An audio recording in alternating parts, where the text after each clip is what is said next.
అందరికీ నమస్కారం. ముందుగా మాతృమూర్తులందరికీ మాతృదినోత్సవ శుభాకాంక్షలు. మదర్స్ డే సందర్భంగా అమ్మ గురించి, అమ్మ అనే పదం గురించి, అమ్మకి మనకి ఉన్న బంధం గురించి, ఈ రోజుల్లో జరుపుకుంటున్న విమెన్స్ డే, మదర్స్ డే గురించి నా అభిప్రాయాన్ని మీతో పంచుకోవాలనుకుంటున్నాను.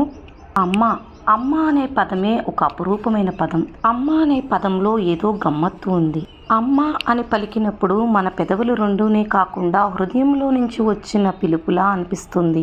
అమ్మ అంటేనే దగ్గరతనం. అమ్మ లేనిదే జన్మ లేదు, అమ్మ లేనిదే జీవితమే లేదు, అమ్మ లేనిదే అసలు మన ఉనికే లేదు.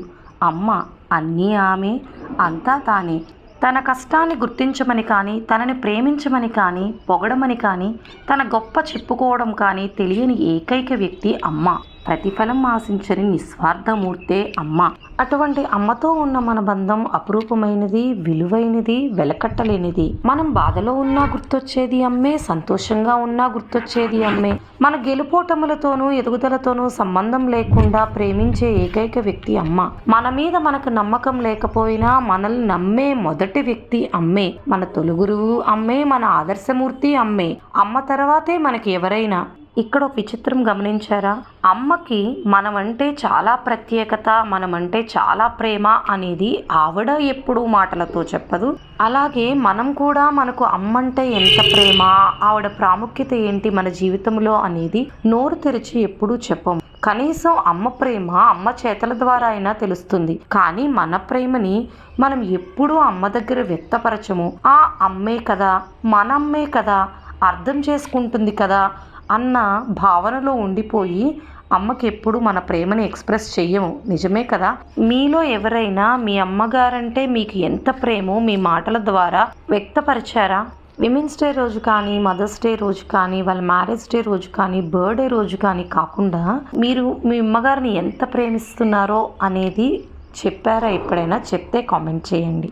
మా అమ్మ అంటే మాకు చాలా ఇష్టం, మా అమ్మ మమ్మల్ని అర్థం చేసుకున్నట్టు ఎవ్వరూ అర్థం చేసుకోలేరు, మా అమ్మ అంత గొప్ప ఆవిడ అని ఇతరులతో అయితే చెప్తాం. కానీ అదే మాటల్ని అమ్మ దగ్గర చెప్పడానికి ఏదో చిన్న మొహమాటంలాగా ఫీల్ అవుతూ ఉంటాం.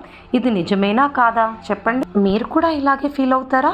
ఇంతకుముందు అంటే మా చిన్నప్పుడు మదర్స్ డే, విమెన్స్ డే ఇలాంటివి సెలబ్రేట్ చేసుకునే వాళ్ళం కాదు. ఇప్పుడు రోజులు మారుతున్న కొద్దీ అమ్మ ప్రేమని మనం వ్యక్తపరచాలి అన్న ఆలోచన రావడం వలన కూడా ఈ mother's day, women's day wishes చెప్పుకోవడాలు, అమ్మల్ని సర్ప్రైజ్ చేయటాలు అనేది ఒక మంచి మార్పు కిందే తీసుకోవచ్చు మనం. ఎందుకంటే మార్పు అనేది సహజం. అందులోనూ ఆ మార్పు వలన మన బంధాలు బలపడతాయి అనుకున్నప్పుడు ఆ మార్పును ఆహ్వానించటంలో తప్పేమీ లేదు కదా. అంటే మనం గుర్తుపెట్టుకోవాల్సిన విషయం ఏమిటి అంటే, ఎవరి రుణాన్నైనా తీర్చుకోవచ్చు, కానీ అమ్మ రుణాన్ని తీర్చుకోవటం అనేది మన చేతుల్లో లేదు. మనం ఎంత ధనవంతులమైనా కానీ మన వల్ల సాధ్యం కానిది ఏదైనా ఉంది అంటే తల్లిదండ్రుల రుణాన్ని తీర్చుకోవటం మాత్రమే. మనం వాళ్ళ రుణాన్ని తీర్చుకోవడానికి ఎలా ప్రయత్నించాలి అంటే, మన చిన్నప్పుడు వాళ్ళు మనల్ని ఎంత నిస్వార్థంగా అయితే ప్రేమించారో మనం పెద్దయ్యాక వాళ్ళను కూడా అంతే నిస్వార్థంగా, అంతే జాగ్రత్తగా చూసుకోగలిగితే మనంత అదృష్టవంతులు ఇంకెవరూ ఉండరేమో. మాతృదేవో భవ, పితృదేవో భవ అన్నారు కదండి. ఇది జస్ట్ నా ఒపీనియన్ అండి. మీకు నచ్చిందని అనుకుంటున్నాను. మీరు మీ మదర్ గురించి ఒక్క వాక్యంలో చెప్పాలంటే ఏం చెప్తారో కమెంట్ చేయండి please. Thank you for watching.